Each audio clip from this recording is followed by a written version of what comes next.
en parlant de mémoire, on doit quelque chose à Rabelais, que l'on utilise toujours aujourd'hui. À votre avis, qu'est-ce que c'est? Tiens, d'ailleurs, avant, sur Rabelais, est-ce que vous pouvez me donner 2-3 œuvres de Rabelais pour voir? Gargantua? Oui, bien sûr. Pantagruel? Bien sûr. Il y a le tiers-livre aussi. Ouais. Moins connu quand même. Mirapolis. Oui. Vous aimez bien, vous? Le tiers-livre, Oui. c'est un de mes préférés. Il est moins connu, mais non. Sous-évalué. Ah, oui, voilà, c'est ce que je voulais dire.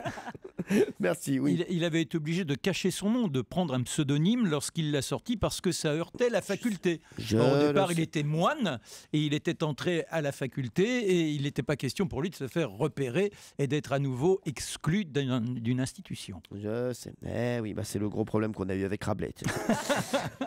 Alors, pourquoi Rabelais, on doit à Rabelais une expression en parlant de mémoire, à votre avis? Est-ce que c'est un accessoire qui existe encore aujourd'hui? Est-ce qu'il a inventé un accessoire? Rabelais, vous pensez qu'il a inventé la râpe à fromage? Non, mais c'est Ouais, il a inventé le post-it. Alors, non. Ah, c'est une expression Pierre qui roule n'amasse pas mousse? Qui vous a dit que c'était une expression? Bah, c'est vous. Ah, c'est vous. Vous venez de le dire. Ah, merde. Je voulais pas le dire, moi, je voulais pas le dire. Alors, oui, c'est pas, mais c'est pas ça.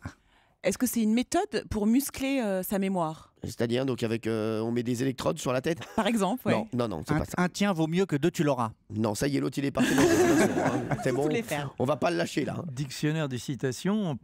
Voilà. C'est une expression qu'on utilise encore? Excusez-moi, juste 2 petites secondes. On va s'arrêter sur vraiment cette phrase de Marc Menon qui nous a fait avancer. Oui. Il a fait comme ça. Ouais, Dictionnaire des citations. Alors là, voilà, et c'est tout. Et après, il est parti.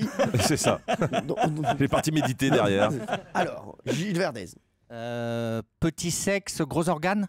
Oh là là. Mais excusez-moi, mais je crois que j'ai manqué le début de l'émission. On parle de quoi exactement? Parce qu'avec Gilles Verdez, je comprends plus la cohérence. Rabelais, on doit quelque chose à Rabelais qu'on l'utilise toujours aujourd'hui. C'est lié à la table parce qu'on lui impute quand même cette réputation de grand bouffeur en quelque sorte, non? Non, mais ça a un rapport avec la mémoire. On est bien d'accord. Oui, c'est ça, oui.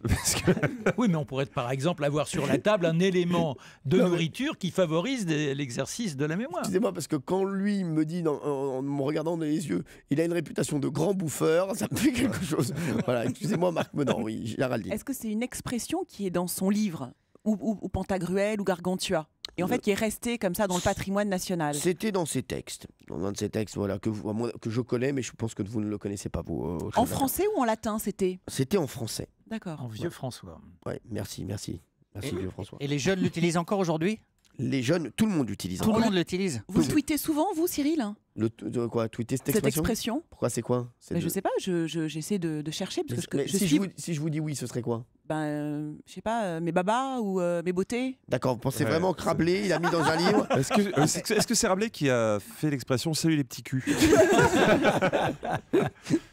Non, Géraldine Meillet, on n'est pas sur la bonne piste. Alors. Fuck me, I'm famous. Oh. Ce mec est complètement malade. C'est David Guetta Rabelais.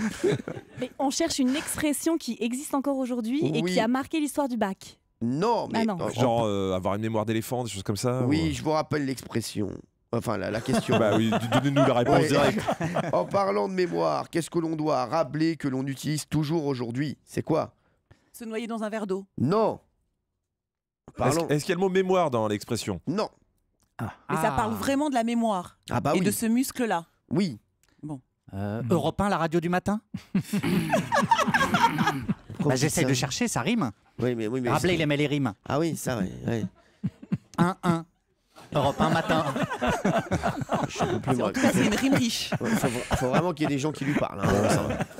Ça va, c'est un pilote. Hein. Alors, oui. Est-ce que c'est par rapport aux prépositions? Mais où est donc Ornicard? Non, pas du tout, pas du tout. C'est pas la peine de faire des gémissements comme ça quand vous savez pas. Hein. J'ai pas gémi. Non, mais ça fait... C'est ça, on dirait une tenniswoman. Alors, il y a une expression que Rabelais a utilisée, qu'on utilise toujours aujourd'hui en rapport avec la mémoire. Qu'est-ce que c'est? Alors, Ah, une mémoire de pois chiche.